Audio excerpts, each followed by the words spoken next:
Peruvians as a whole. Real lives. Saturdays, only on Telesur.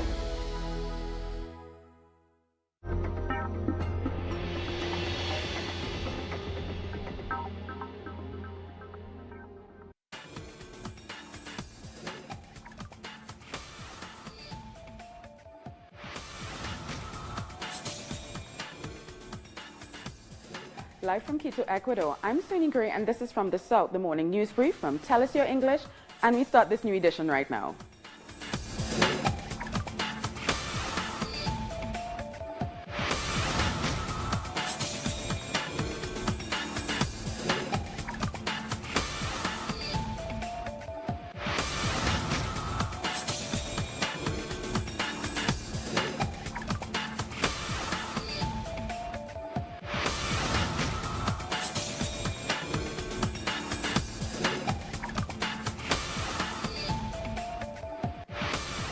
We start in Peru, where 3 days after former President Alberto Fujimori was pardoned, the Minister of Culture has resigned. Salvador del Solar announced on Wednesday he had handed in his resignation as a clear show of his rejection for Fujimori's pardon. Other members of Kuczynski's cabinet, like the head of the public television and radio station, Hugo Koya, have also resigned for the same reason. And relatives of those murdered by death squads in the 1990s have been expressing their concern at the pardon granted to former President Alberto Fujimori. The family members called the decision by President Pedro Pablo Kuczynski a betrayal.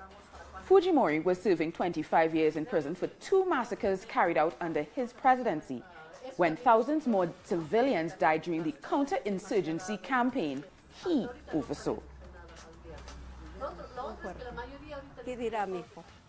It's very painful. What will my son say? I've continued for 25 years looking for justice for Amaro. There's a betrayal against us. I voted for him. Both times, in the first and second rounds, I voted for him. I believed in him. But as I said, this is the second time that I trusted in a president and that they have failed me. Our correspondent in Lima, Jaime Herrera, has the latest on what is happening. Today, the families of the 9 students and 1 teacher of La Cantuta University, killed during Alberto Fujimori's administration, will announce along with their lawyers the legal strategy they will put in motion to revoke the pardon that President Pedro Pablo Kuczynski granted to the former president. Social, political, and union organizations will also meet in the afternoon to debate what actions to take regarding this humanitarian pardon, as well as organizing a national strike against the current government's decision. Meanwhile, resignations are adding up inside the governing party, Peruanos por el Cambio, as well as in Congress. Yesterday, several public servants from the Ministry of Justice and Humanitarian Rights, who are against the pardon to Fujimori, especially the director of the programs in charge of searching for missing people and helping the victims, as well as one of the delegates for the Human Rights Division. It's important to remember that President Pedro Pablo Kuczynski had 19 congressmen from his political party in Congress, although 3, Gina Costa, Vicente Caballos, and Alberto de Balón, have already resigned. Jaime Herrera there in Peru. Buenos Aires Press Union and the Argentine Graphic Reporters Association have marched outside Congress to reject police repression under President Mauricio Macri's administration against press workers and demonstrators. Details in this report.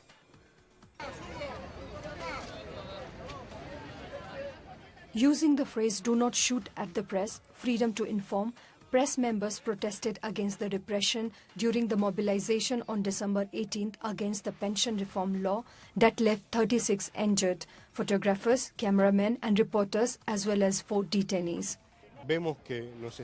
We see that they are trying to silence us by taking away our freedom of speech. Repression is what they use to shut us down. During the last 2 demonstrations, they shot rubber bullets at more than 30 of our college. So we are deeply worried to do our job, to communicate to the world what is going on in this country. During the demonstration, they requested the resignation of the Minister of Security, Patricia Bullrich, considering her to be responsible for the operation carried out by Federal Police and the National Guard. In many cases, they shot colleagues at close range, even when they were holding their cameras and wearing press credentials. This worries us a lot. We have to show society what is happening here. We have to make it public that we do not have the security conditions to do our job, and at the same time to take care of each other. But I want to highlight that the government has the main responsibility of providing us the conditions we need. Press union leaders warned about the indiscriminate use of gas and rubber bullets fired by the government repressive forces, which targeted press workers with the aim of making social protest invisible. We saw from eyewitnesses that we were the main target of the repression, as photographers were recording the lack of control and the repressive actions. Their main argument of saying that there was an attempt of insurrection fell apart, because here there was no attempt of insurrection, but a citizen exercise of freedom of expression. While the rejection of the Macari's policies of repression and social programs cut gross, in the last legislative session of the year, the National Senate is debating the neoliberal reforms proposed by the national executive powers. Argentine farmers have given away tons of vegetables to retired persons in Buenos Aires as a sign of solidarity with the pension protests. The food helped people get through Christmas by increasing the food available to their families and allowing them to distribute some to their neighbors. The farmers are also standing in opposition of the government's agricultural public policies. We are providing a big bag of vegetables, to the elderly, because a few days ago, this Congress voted a law that takes money away from retirement contributions. So we, in solidarity, we are delivering help to get through the year. And we are also denouncing the lack of public policies to small producers and withholding parts of the profits of large producers. Miguel Echecolat, the former police chief during the Argentine dictatorship, has been transferred to house arrest after being convicted in 5 cases of crimes against human rights. The court's decision sparked indignation among the families of the dictatorship, as it was based on Echecolat's ill health and his advanced age. The judges also determined that the weapons found in the house that he is to be transferred to are illegal and must be moved before his sentence begins. And we have more news in a minute, so stay with us.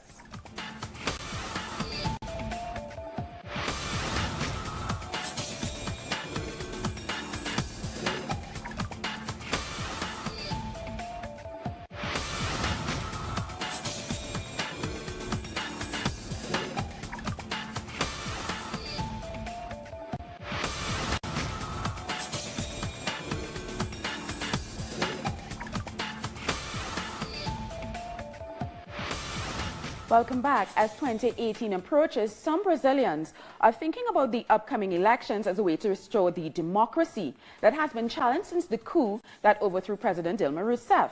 The possibility that former President Luiz Inácio Lula da Silva would not be a part of the elections due to an ongoing case against him has supporters very worried.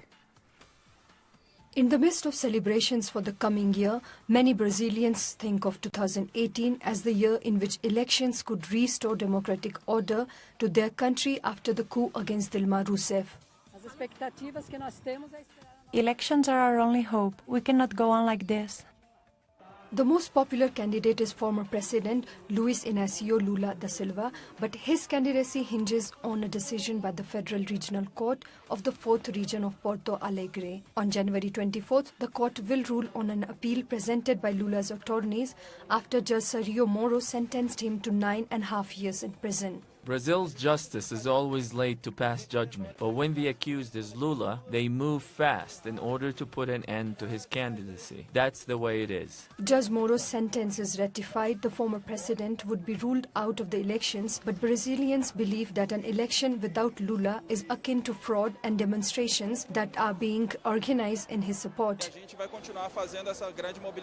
We have planned a great demonstration to show that what's right is to defend democracy and to defend Lula's candidacy so that he can form a government that allows us to move forward. In Brazil, the New Year's festivities are called Réveillon, a word that stems from French and means to awake. This is precisely what Brazilians want in 2018, elections that awake Brazil to a better and more just future. Staying in Brazil, the country has suspended all fish exports to the European Union following concerns from Brussels over poor export standards. The move is thought to avoid a ban from the EU side after they expressed concern following an investigation into Brazilian vessel standards in September. The Brazilian Trade Association, PXCBR, which represents half of the fish producers in the country, has called on the government to take urgent measures to prevent damage to the market. I'm worried because it's bad for our country. How are we going to get through this? The suspension of exports will affect our economy, which already somewhat weakened. An environmental evaluation commission is meeting today in Valparaiso, Chile, to decide on the construction of a thermal power plant on land that is part of a biosphere reserve. Our correspondent in Santiago, Francisca Castillo, filed this report. ¿Qué tal? Muy buenas tardes y bueno, hoy... This afternoon in Valparaiso, the Environmental Evolution Commission will meet to outline the future construction of the Los Rolos Thermal Power Station, a highly controversial project that has caused numerous protests throughout the year, particularly by the organized community of indigenous people who hail from the innermost area of Valparaiso. They have strongly rejected the plant's construction, given that it will pollute the area in between Villa Alamana and Limache communes. Various social, indigenous and citizen organizations are gathering this afternoon to show their disapproval during the Commission's meeting and to wait for a decision on their request to invalidate the plant's construction. We will keep you updated on any developments that come from today's meeting and what the final decision of the authorities is on a project that could affect a World Biosphere Reserve. Ciudadanas y de comunidades indígenas que se encuentran en la zona para manifestar. Earlier this year, we brought you a series of exclusive reports from the Mapuche indigenous territory in the south of Chile. Here's another chance to see the third in the series, where our correspondents Paula Dragnich and Juan Pablo Ariena looked at the community's fight to recover their land. This time we traveled through the Leu Leu riverbank toward the Nahuelbuta Cordillera, a protected nature reserve that today is being used by logging companies despite being a national park and an ancestral territory. The Mapuche resistance is standing up against these companies little by little. Ever since we fought for our land, we designed this strategy of territorial control by occupying and rebuilding our Mapuche identity and a world in every space we recover. We are close to a part of the territory where the Mapuche organization Arauco Mayeco already controls almost 30% of the land. This fight has taken us to prison and it has generated repression. We are being monitored and watched in our own territory. Ernesto, who has just reached 20 years old, has already been jailed twice. I was raised as a boy going to jail to see my father, Ramon. I went to court hearings and lived through police raids. At the end, this doesn't generate fear, but resentment. There is nothing else for us to do except face the political repression. Despite being persecuted for 2 decades, Ramon Yanquileo continues his fight to get his land back. You have to look around you and understand that all of this land is ours. It belongs to us. So what we decided to do is to cut the fences and enter our land, occupying every space little by little. All of what is currently in the hands of the logging companies. This is a fight that comes with a high price, but it also gives the Mapuche a purpose. We as a community understand that this is not easy. We are constantly under the threats of the state. If we don't respect private property, we know we will go to jail or be persecuted. We hold on because we know we are right and the truth is on our side. That's what feeds our fight and what pushes us to resist. And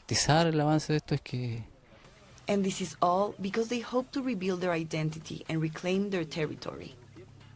For those who are numb because of capitalism, we are making that call.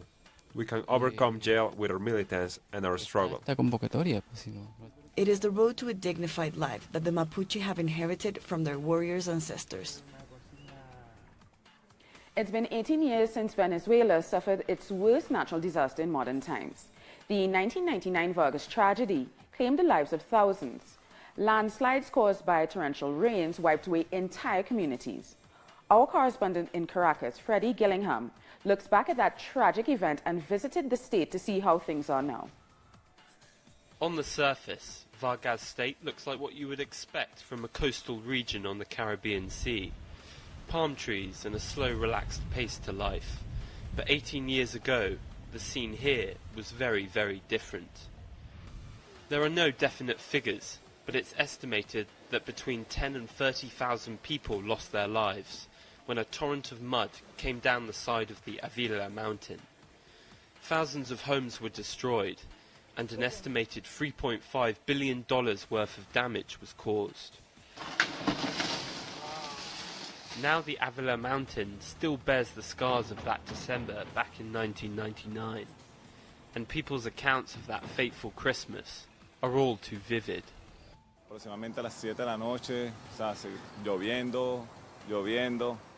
It was approximately 7 in the evening. It was raining and raining. Then at 9, the electricity went off. We crossed to the other side of the mountain, when suddenly, at 12, the river grew a lot. It took all of the community, which are now in ruins.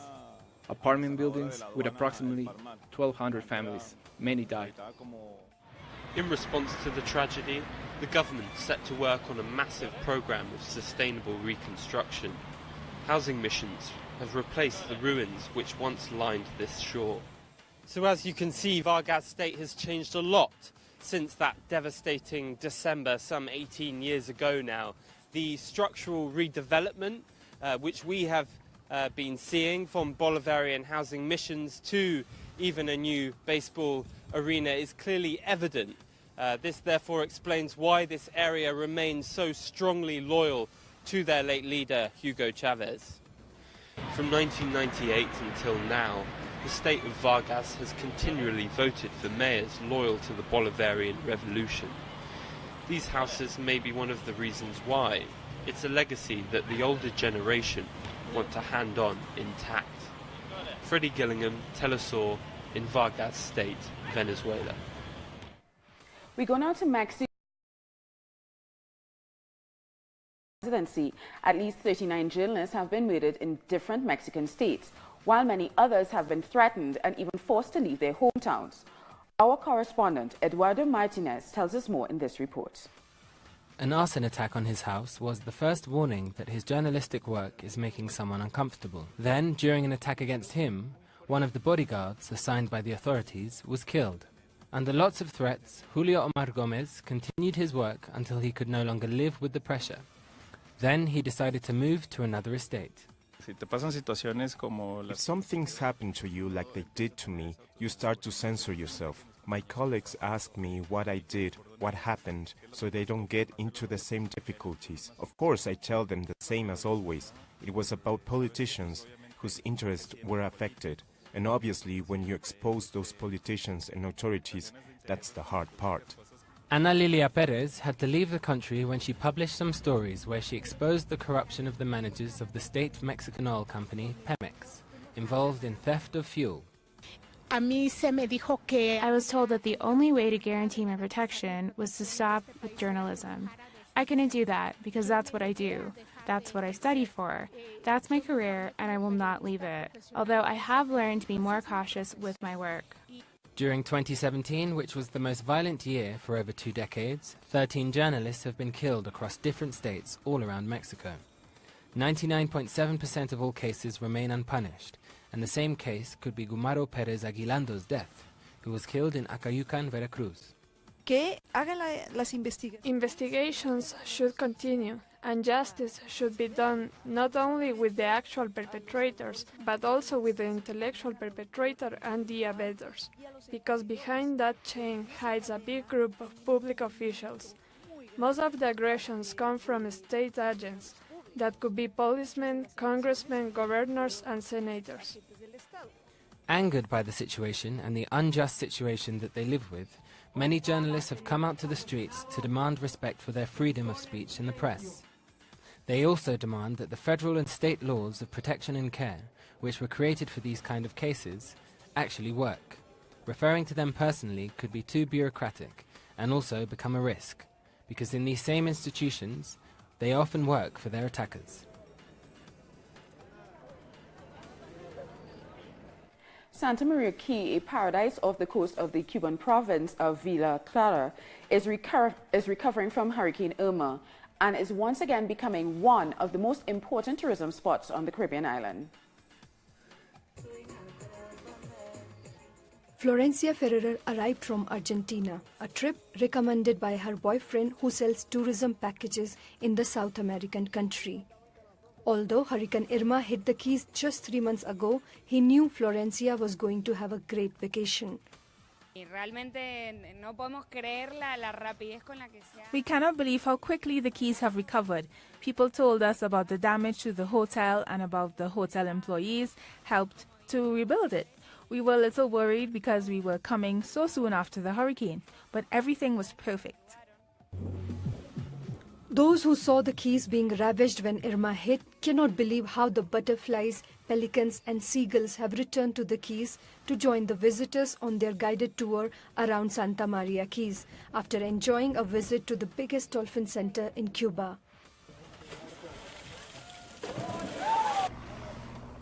Canadians are still the biggest group of tourists coming to Santa Maria Key, although new flights have started to operate from England, Russia and Argentina, and local tourism is growing too.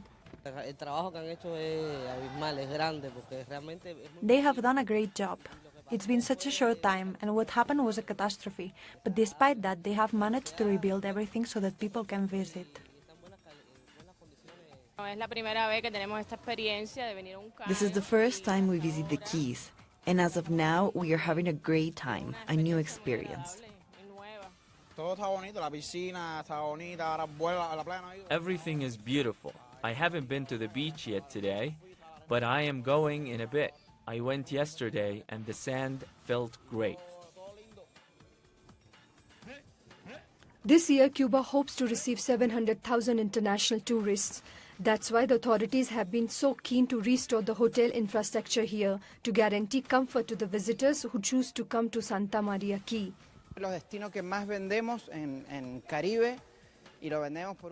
This is one of the most popular destinations in the Caribbean, for its price and for its beach. I recommend it. Visitors won't have any complaints regarding the hotels. But what the tourists like most about Santa Maria Key is that they can take a nice dip in the sea and enjoy the amazing sunsets to the sound of a romantic violin. And we'll be back very soon, so stay with us.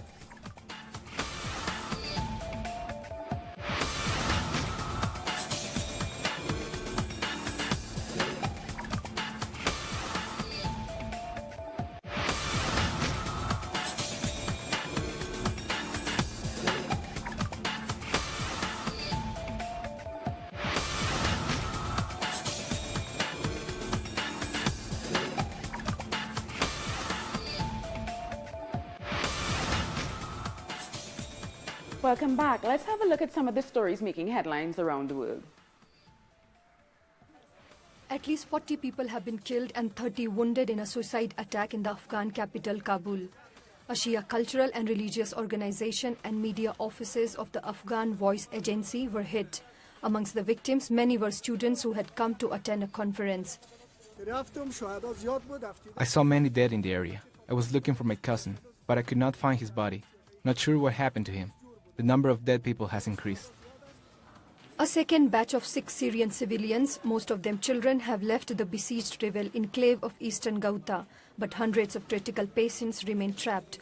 A total of 29 emergency medical cases are expected to be evacuated under a deal with the government that saw rebels release several men, including workers detained during the fierce clashes with the army in March.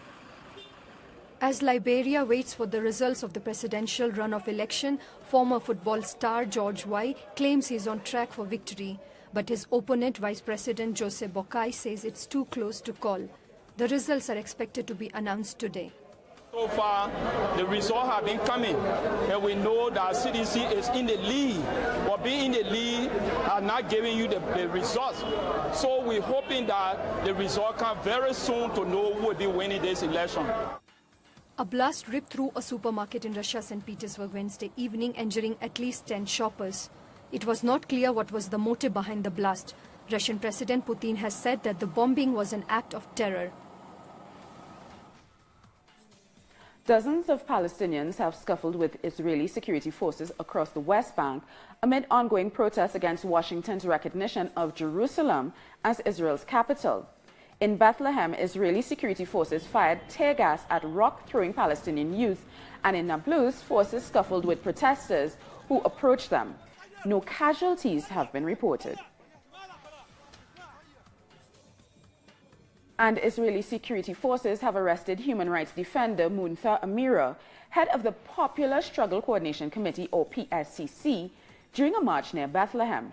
The Solidarity March called for the release of arrested teenager Ahed Tamimi and her mother Nariman, who recently had their detention period extended. Soldiers fired tear gas at protesters who flung rocks as the demonstration turned violent. Protesters in Kosovo have hung hundreds of neckties on the fence of a government building after the president gave himself a raise for wardrobe expenses. The Prime Minister Ramush Haradinaj announced that he was going to double his salary of 1,300 euros a month, arguing in a statement on television that he needed more money to buy clothes. The statement went viral and inspired the creative protests. Thousands are protesting in Morocco after two brothers died while digging in an abandoned coal mine in the northeastern city of Jarada. The two brothers, 22 and 30, hit a water well, flooding the tunnel they were digging in. The protesters are calling the coal mines the mines of death, in which hundreds of people risk their lives every day in hazardous abandoned coal pits to earn a minimal income. With a friend, we dug this well for a year. With a hammer and the pickaxe, we arrived at 26 meters. It cost us 40,000 dirhams, and now we have found some water. It's the same water that killed those two. Christmas Day was particularly joyful at a Belgian zoo as a baby female elephant was born, only the third birth at the zoo since it opened in 1956. The zookeepers said that the baby elephant tried to stand on its own just after 25 minutes after being born. The zoo is already home to 8 other elephants, and they are expecting to receive 2 more. The new baby elephant remains unnamed for now.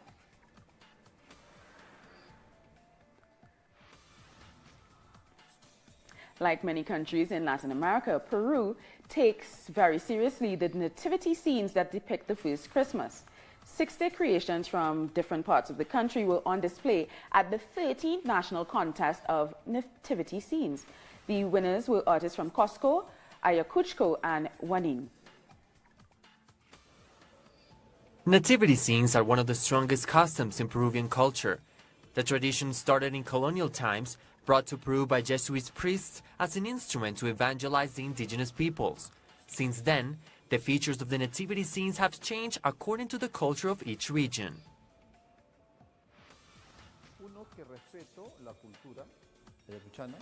Firstly, I respect the Ayacuchan culture of this country and the great masters that know this kind of art. And secondly, the modern aspect is that the work has become more refined. The carving is done with great care, and there's also respect for the culture that was used decades ago for the decoration. This is the work you see. I paint with feathers, not brushes. Although each nativity scene has its own style, the syncretism between Western indigenous cultures is clear in all of them, along with the feeling of each artisan who makes them. The birth scene is not only about a child coming into this world, which is what we first understand from it, which is what it makes us feel. We also show it, for example, under the tree of life, because since we are born, we depend on the oxygen that we breathe from trees. This is a nativity scene which won most votes from audiences because of its uniqueness. It is inspired by a traditional home of the Pajaten community in Oxapamba, and it was made from native materials. Trying to respect the environment in recreating the costumes of the area. We decided to go and see what we could collect in the countryside. Then, we found corn cobs, because it's a custom there to plant them and then dry them to feed the animals. So we collected some of those, some seeds, some wires, some woods, and we started to put everything together with our imagination. The 13th edition of the National Nativity Scene Contest, organized by the Cultural, Theatrical and Social Institute, has become famous for the diverse materials and textures used to create the scenes. Clay, wood, stone, textiles, metals and materials which reflect the geographic and cultural diversity of the Andean country. We've come to the end of this news brief. For these and many other stories, you can find them on our website, telesurtv.net/English. And join us on social media, Facebook, Twitter, and Instagram. For Telesur English, I am Suini Gray. Thank you so much for watching.